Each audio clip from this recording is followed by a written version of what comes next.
Oh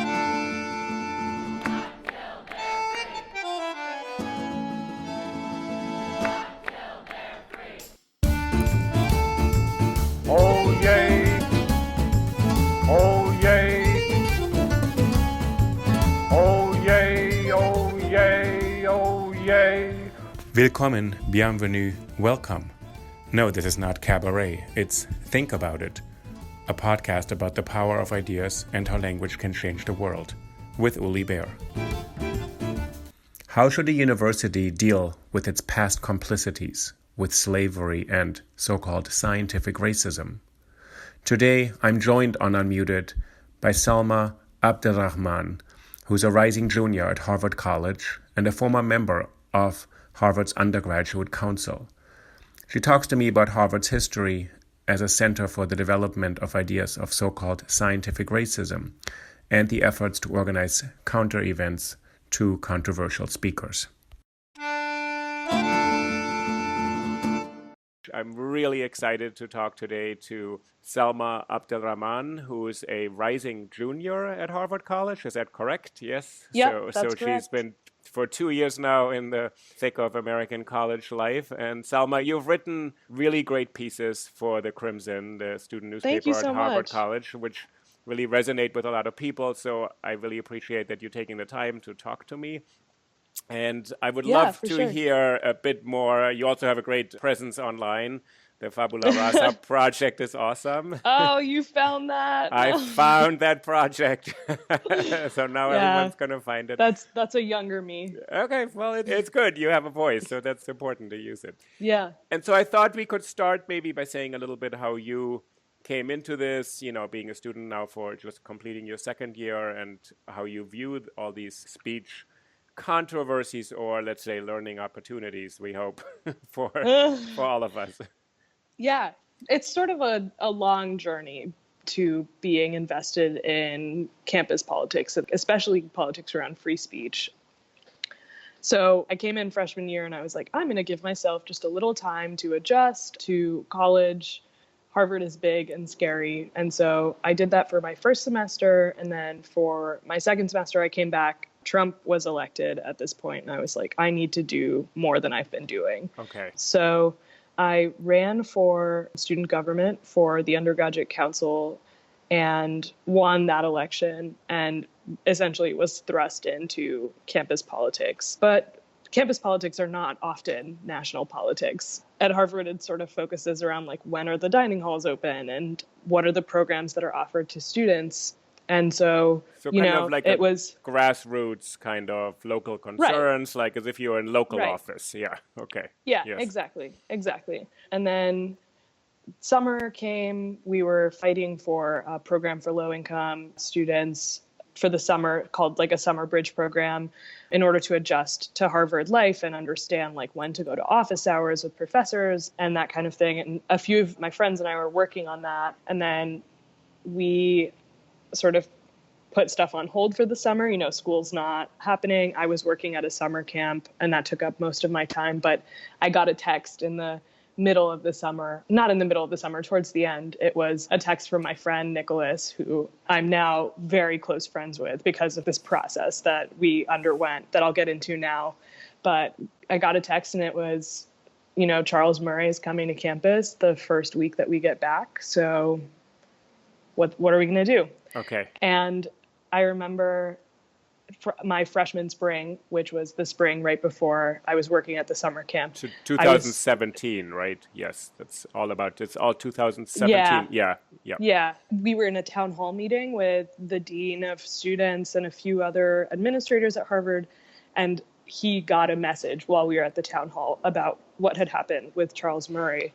I think it was at Middlebury. Mm-hmm. Yeah. And so we saw the look of frustration and that would never happen at Harvard. Our students are different. And so it was funny that Charles Murray was, first of all, even coming to campus. And so we were like, we can't let this happen without a response. There needs to be some kind of response to a speaker like this being invited to campus. And in my first week of classes, we were learning about polygenesis and, the view that Black people were of a different race and how people like Agassi and people that were very big names on our campus had furthered that view. And then to see Charles Murray publish in his book, The Bell Curve, sort of the same line of thinking was really just like mind-boggling. But that's interesting. So if I could just recap. So first of all, you get a message over the summer when you're not really in college because there's national interest and it exceeds what happens on a college campus, clearly, right? Right. And then secondly,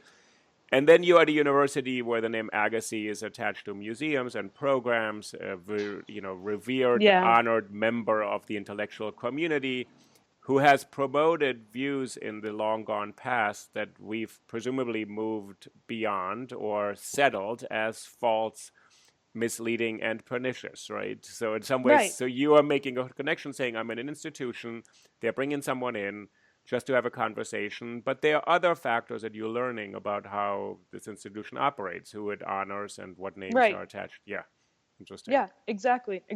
And so, I mean, we were thrust into basically creating a response to his invitation.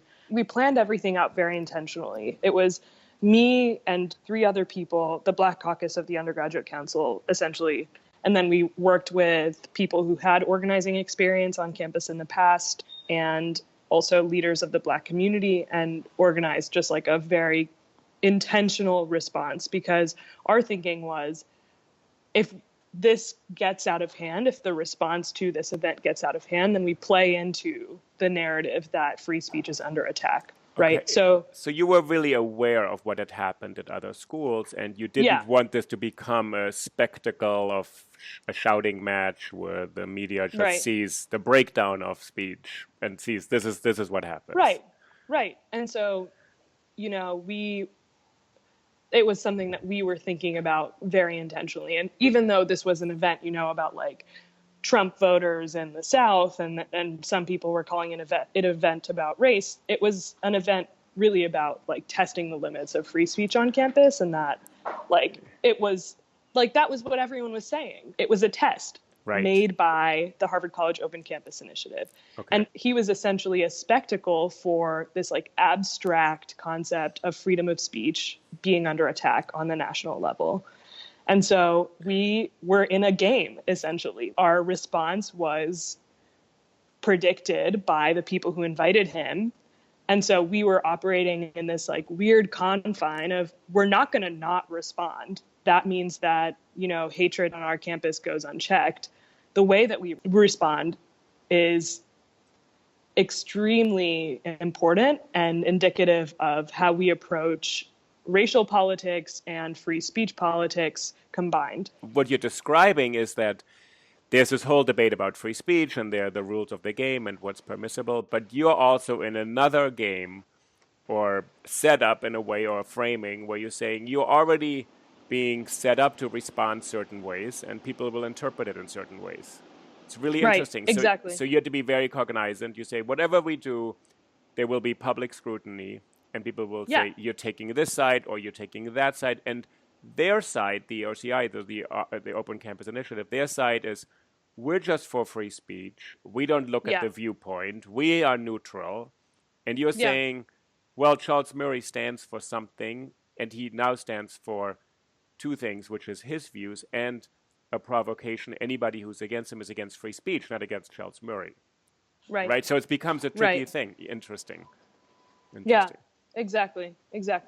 So what we did is we organized the rally and response that was happening at the same time that people were walking into the Charles Murray event. And it was really interesting. It happened on the lawn right in front of a building that had Agassiz's name branded on the front. And it was just crazy that we were learning about this in our classes and thinking about, the impact that Agassiz had on campus and why he's so revered and what we choose to overlook in order to revere him, and seeing the same thing happening just in an auditorium in the room nearby. And so we had the rally. It was raining, but a lot of people still showed up. We had a few speakers talking about how it was really just something. This is funny because the conversations that we had after the event a lot of people from the Open Campus Initiative reached out to me and Nicholas wanting to talk because we were the lead organizers of the rally and the event happening afterwards.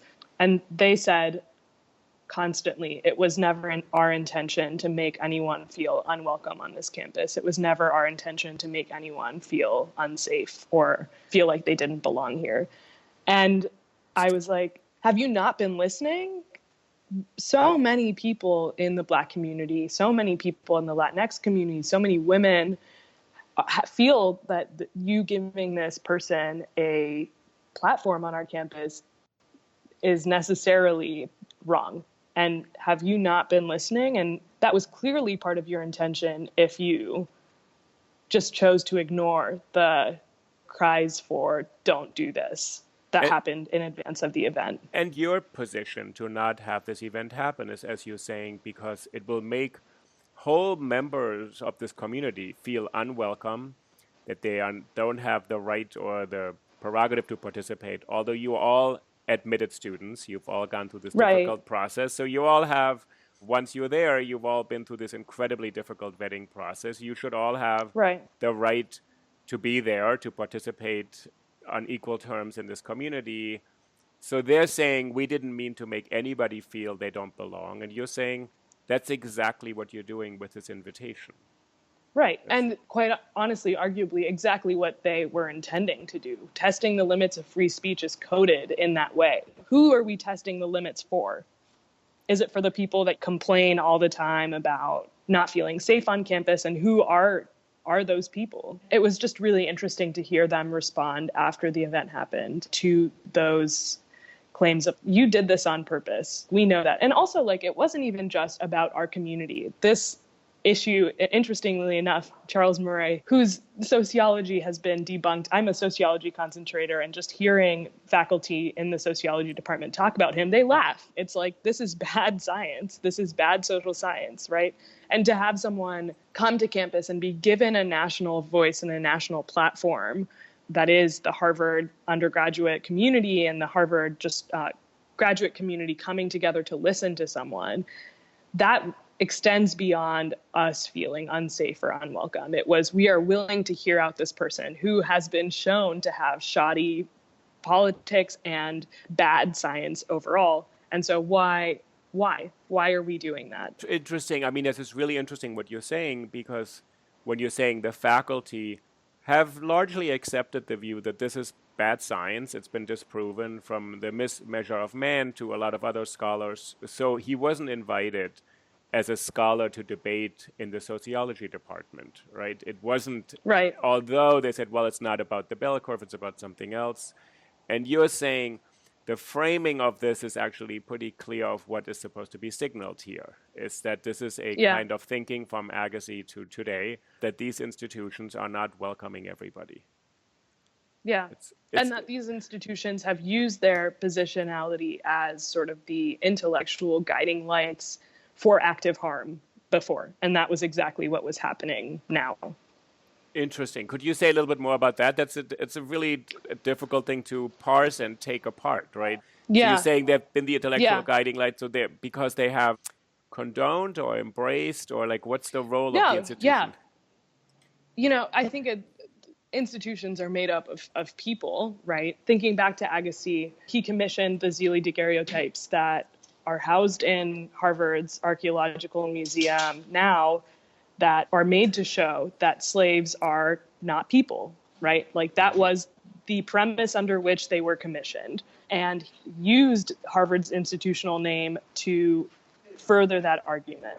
The same thing, you know, inviting Charles Murray to campus and giving him that kind of platform was the same kind of move on the part of Harvard. And, you know, it was Harvard undergraduate students. I'm not saying that the administration invited and condoned this, but an institution is made of people. Right. And as members of the community, we have a responsibility. We are active participants in an institution and make up the institution.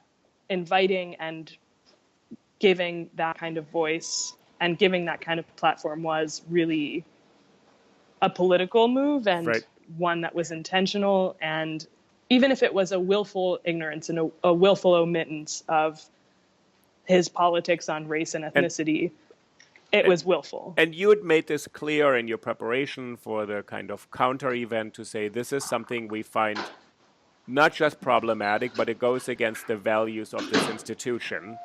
And then the Open Campus Initiative people, so you're saying, I'm just trying to get a larger sense of their response. They're saying, we weren't aware of this, or this was not our intention. But you're saying you could have been aware of it, and you could know that this is your intention because we actually underscored that. We're saying this is what you're effectively doing. We published an op-ed before the event as well.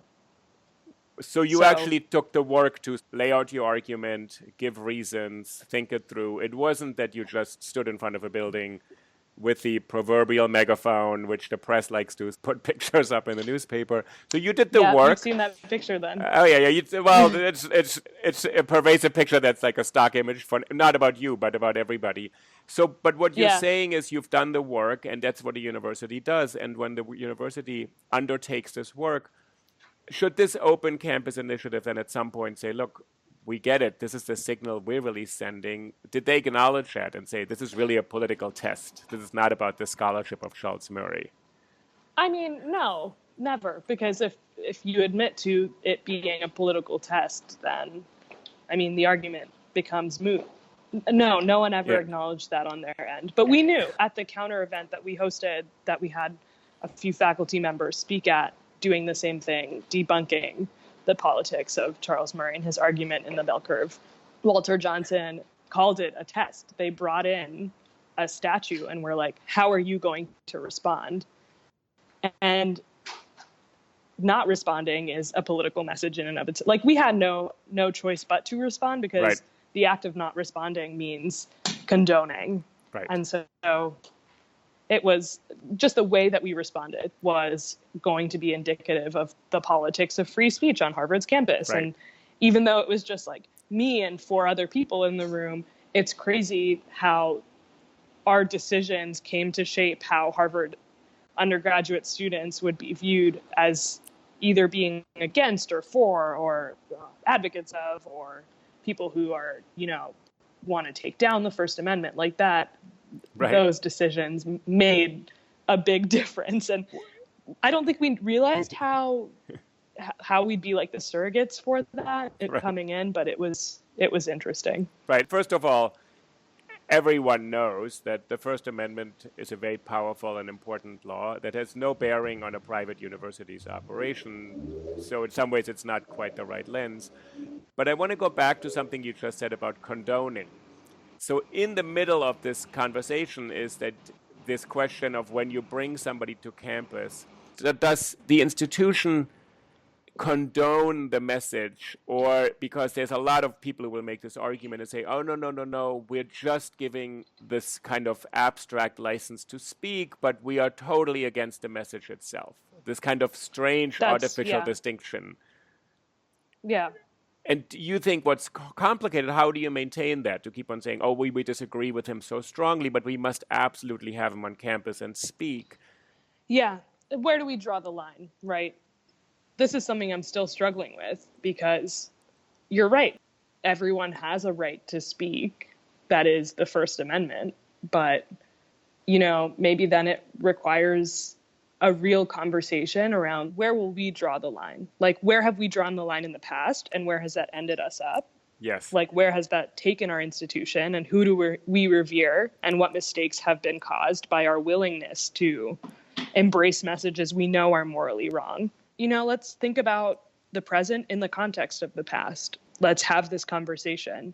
I wasn't in the room with administrators when they were having those discussions, but I don't know that those discussions ever happened. I don't know that, a real intentional conversation around free speech and what our campus's politics are. And, the message of racial inferiority, where do we draw the line? And no response was made after he was invited to campus. The college never, reiterated their commitment to Black and brown students on campus. That was all put in the hands of the student organizations on campus. And to see how little of a response there was from administrators other than just standing back and saying, everyone has a right to speak. And if you need security, we'll provide security. And that's really it. So what you're calling out, if you're an institution and you want to claim this mantle of neutrality and say some person will come and they may be having a viewpoint we all disagree with, but you're saying afterwards or during that, does the institution actually articulate its values and say, we really oppose this? We may have this as an intellectual exercise or a political test. Maybe even saying we must test these limits all the time, or we don't want to silence one group of students. But we nonetheless have a very, very strong position. And you're saying it wasn't as clear in the aftermath. Where's the institution in relation to this particular point of racial inferiority, which is part of Murray's message? Right. So I think that's an interesting thing you're surfacing to say, we're part of the institution, but why do we have to bring attention to the fact that this runs counter to what the professed values are? Right, exactly. Sometimes it really frustrates me that this is a conversation that's framed as you are against or you are for free speech, because it's not. It's about the message that is being spoken, and it depends so often on the context and the speaker themselves. The answer doesn't have to be stifling free speech, but the absence of speech also sends a message, right? Like the absence of a response from the university sends a message. It doesn't have to be about not inviting someone to campus. That was not what we were asking, right? It was the invitation of this person by a student organization sends a message that, you know, people are not welcome here. And this was coming on the aftermath of violence in Charleston and a white supremacist rally happening in the Boston Commons. So like this was all the buildup coming up to, you know, Charles Murray being invited to campus. People were already extremely anxious. Right. And then seeing Charles Murray on campus, that anxiety was confirmed. Right. And, you know, it doesn't have to be about not inviting someone, but an adequate enough response was never there. Right. And a creative enough solution that was not about disinviting someone or limiting or stifling free speech, but a response was absent. It really frustrates me that our conversations stop at, was the speaker invited or disinvited? Because response to speech is also extremely, extremely necessary and sends a message in and of itself. And so, you know, it's funny because I know that with our response to Charles Murray, we were automatically painted as the people who were saying, oh, disinvite him, bring him off campus. And we were painted as the people who were advocating against free speech. That's not where we stood, right? Yeah. Our stance was, we are responding to something that sends a very clear political message because no one else will. Right. The university won't, the college won't. Right. And so who's going to do it? And it was us. And you took actually some of the available means, including writing an editorial, including having an event, including doing a teach-in. So you actually exercised all these things people celebrate all the time, and yet you're painted as the people who are against free speech. Right. It's interesting. It's really funny the way that our rally, which is, I think, the embodiment of the First Amendment exercised, right? Like, was portrayed as people standing up against the First Amendment, which was hardly what was happening, right? And I think people just needed to take two steps back and be like, this is free speech, and this is also free speech. Right. Rather than this is not, and this is.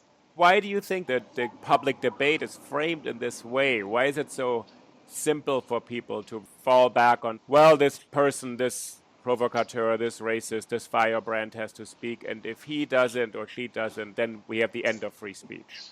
It's a frustrating experience. You should have been celebrated as the free speech advocates in Harvard College right now are doing a teach-in, writing editorials, doing a protest. That's actually the exercise of political speech. And so why do you think that happens in this way? And as a student, I know you've been on the Undergraduate Council, right? So you've also been in student leadership. So you're trying to shape an institution and make it better and work for everybody, right?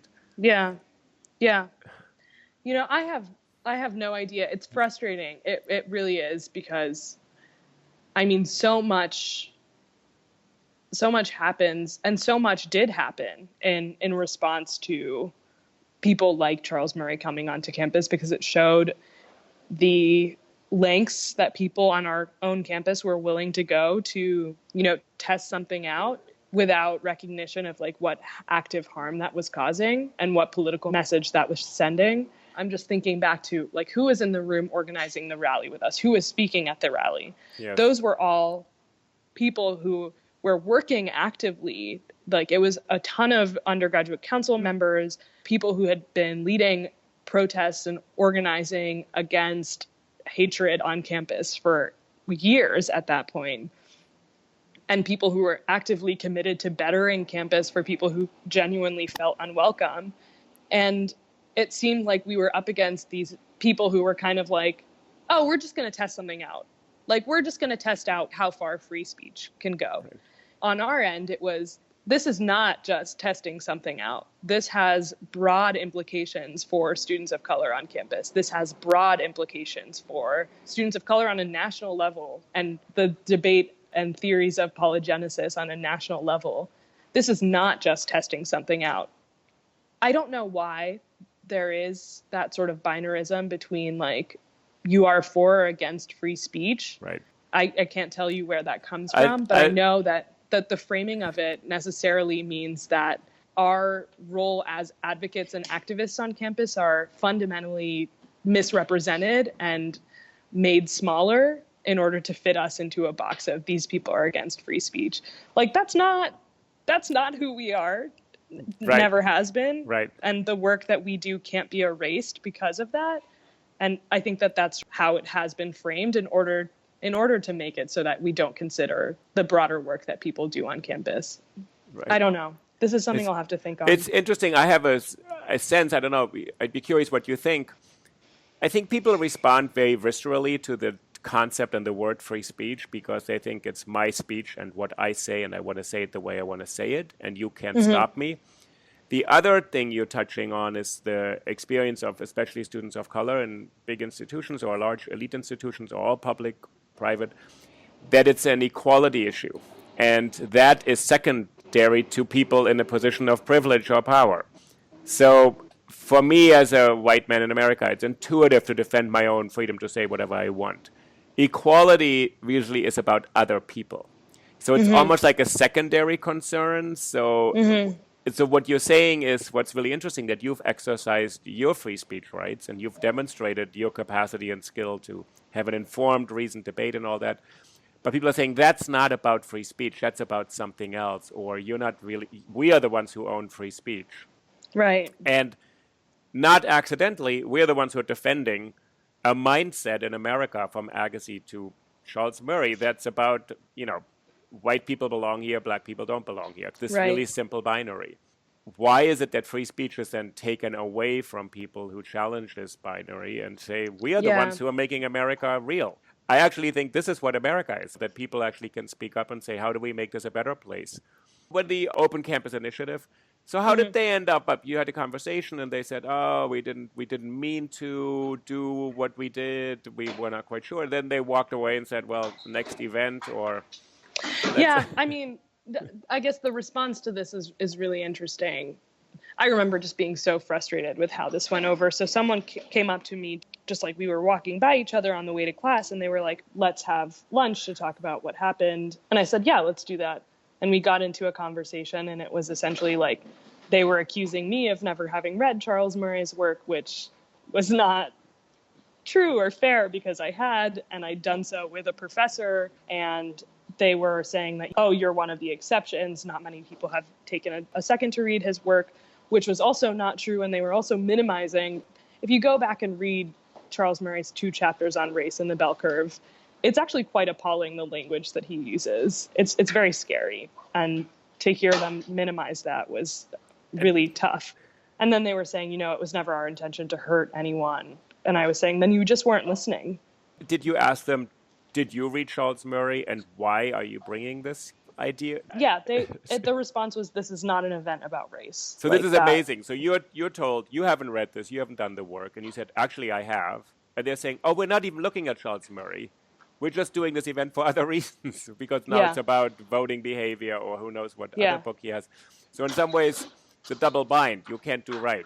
You've done the work, and they say you didn't do the right work. You read the wrong Right. book, and we're doing it about something else. Yeah. I told them, well, you haven't been listening if the intention was never to harm people on campus. And they were like, maybe you're right. Maybe we do need to open our ears further. And I was like, okay, there's an event happening today. It was about the Muslim experience after 9/11 and increased surveilling of communities. And I invited them on Facebook, and they said they were going. And then I show up to the event, and they're not there. And I was like, that's really challenging to go through the work of getting someone to come to an event because they say that they want to hear out the struggles of students of color on campus and in America, and then they just don't show up. That was really, really challenging. So it sounds to me like when I listen to this, you think you really made a good faith effort to engage with this other side and come up with a reasonable response, because as you pointed out, you didn't just go and turn off the lights or pull the fuse and shut that down. And then you're saying, where's the good faith effort on the other side? Yeah. To actually say, so we have a point and we have a claim, and we want you to be aware of it because it spills out of this event into our whole experience here in the university. And you're saying, where's the good faith effort on the other side, especially by people who are advocating free speech, which is postulated on actually listening. If there's just free speech, just shouting for people, everybody say what they want, there's no reason to protect it. It's to engage. So there wasn't that much engagement. How did the whole year play out for you? It's sort of interesting. So you stayed on the Undergraduate Student Council, and so how has that been sort of shaping an institution from the inside? I think that at some point I came to realize that I didn't come to Harvard to fix Harvard. And my work is now transferring out off campus. I am more engaged in stuff that's happening in the communities around our campus, more engaged with the Phillips Brooks House Association, because it just seemed to me that I didn't come to Harvard to further privilege some of the most privileged people in this institution. And also, I didn't come to Harvard to teach anyone about what it means to be a woman of color in America. Like, I'm a student, I'm not a teacher. No one's paying me, so.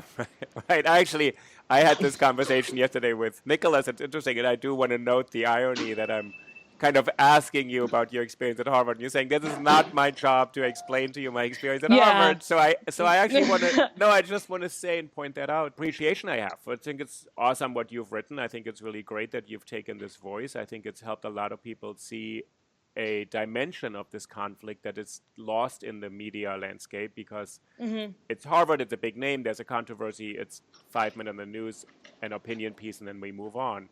And you're saying there's something else at stake. It is really not, and I like the fact you've said several times, we are not against free speech.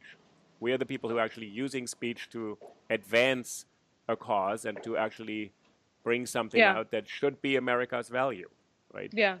In my view, at least, I think there should be a really pronounced and clear value, which is equality guarantees, for instance. And so you're taking your work out, and are you staying on the Undergraduate Council, or you don't think that's really your role right now? No, I've been asked to run for president, and it was sort of like, it's either that or I leave, and president means that you invest a lot more time and energy into something that I was not feeling energetic about coming off the school year, and so it's just following what my body's already been telling me, that my energy comes from working in the communities that I care about rather than in this community that is asking me to do so much and fix the institution and teach people without support from administrators oftentimes. It's very, very surface level support. And so from here on out, I think I'm checking out, tapping out of Harvard, still going to classes, of course, and still engaging with my friends, but the work that I do is much more needed and necessary other places. And I hate that Harvard, it's hard because, this is the bubble we live in, and this is the world and the life that we operate in. And when you see injustice on your level, it's so hard not to want to fix it. Right. But part of me is just saying, this bubble, this is my bubble of injustice in this huge, huge, huge, much larger bubble of extreme privilege. And so I need to pop a bigger one, the extreme privilege bubble, and say, there's actually much bigger things going on that need working on. So I hear you, and they're probably interlinked. And the the strange and complicated thing about these old institutions is they have such resonance in the culture. So in some ways, addressing something there, it resonates with people across the country. You're addressing certain things, although lots of people, don't go to Harvard and will not go to Harvard, and that's fine for them. But they're learning. I wanted to ask you one more thing about the university in general, not Harvard. Do you think the university should be a kind of model for society, or sort of a better version of it, or sort of shouldn't we try a little harder being in the university, or should it be, I actually believe that, but I'm not sure whether you think it's... I mean, I think that it's funny because when you say like the university, I just think of this huge institution, and the way that I've interacted with it is pushing up against it. And if that was the entire world, I would be very, very frustrated all the time. Wow. So, I mean, I don't know. I think that the model of a university comes with such big flaws and faults, and until we address those things, until we address the fact that so often we ask people with the least power to fix the injustices that they see, and until we work on those things, then I'm not sure I want to see that model expanded to society. Okay. I see what you're saying. I just think, is it a testing ground in a good way, not just in a bad way? Also, could it be a way for people to interact and live together where, so it could be a model, and this is supposed to be, that's what a lot of universities, they all aspire to at least say that, right? They say this is how we should interact, and so there should be rules. That's why I think these things are doubly upsetting when these conversations don't really take place, and when you say, like, I'm not being listened to, because in some ways the university should be the place where, in my view, students should be listened to. Universities exist for two purposes, is teaching and research. And secondly, where this is what should happen in society. And in a democracy, it's complicated. You should be listened to. I want to go back to one point, because Nicholas also said this, and you just said this, it's not your role to teach people of what does it mean to be a woman of color in the university. It's not your role to spend an hour of your life, which I appreciate, on my podcast and instructing me. But can you say something about where you see the people who walk past your event, let's say, I'm just going to make a broad generalization, many of the white students at Harvard who say, not my issue, don't know how to get involved, complicated, don't know enough about it, rather stay away from this one. Don't want to be caught in the, I'm against free speech, I'm for this. How do you, and I know this is not your role, but I'm just going to ask you, like, what would you say to the freshmen coming in this year, right? They're arriving on August 12th or whatever, like, what should be your role on this campus? Because the institution didn't really profess its values. Right. This is something that a lot of my white friends tell me often is like, we get it, like, you're tired, and we do, but, if it wasn't for you, we wouldn't be thinking this way about campus. And it's kind of like, oh, God. You're right. You're right. This actually does make a difference, but it's hard because it is such exhausting work. And I think that part of me is saying, like, my stepping away from this is making way for new leadership, making way for new people to experience and fresh ideas and fresh faces and voices. I think I've done my time. Nicholas and I have done our time. We've worked to get a space for belonging on campus, or what some people would say a multicultural center. That's work, hard work that we did, and so I think we're moving on. So that's great, and that's also your student. You're going to grow and learn, and you're leaving it probably in a slightly better place, I think. That seems to me. I do want to thank you. I also want to note that the editorials you've written for the Crimson, they're going to live on. I think for a lot of people, there'll be reference points for how to do this work. So, I can say it's really, for me, it's heartening, and I'm happy to see students like you and Nicholas, because I'm a teacher, so I've been teaching in the university for 21 years, and I learned enormous amounts from all the students. So I think it's great. So I think you should go on and but feel also you've already made this difference. That's awesome. Good. Also, I don't know if you've seen, but I also published a blog post for the Knight Foundation about this. I did see that. It's on the Knight Foundation's website, right? It's about these issues, disentangling the speech issue from, so who gets put on what side. Yes. Right. Yeah. Just making sure you saw it. Are you going to keep on writing, do you think? Yeah, so I'm planning on applying for another column. Don't know about what yet, Yeah. Nicholas and I were also talking about writing a play together, maybe. So we'll see. Really good. Okay, that's great. Yeah. So, Salma, I really want to thank you for your time. I really, really appreciate it. And I hope to be in touch in the future. Okay. Yeah. Thank you Okay. so much. Thanks for joining Unmuted. Thank you. Have a Okay. good one. Okay, bye-bye. Bye.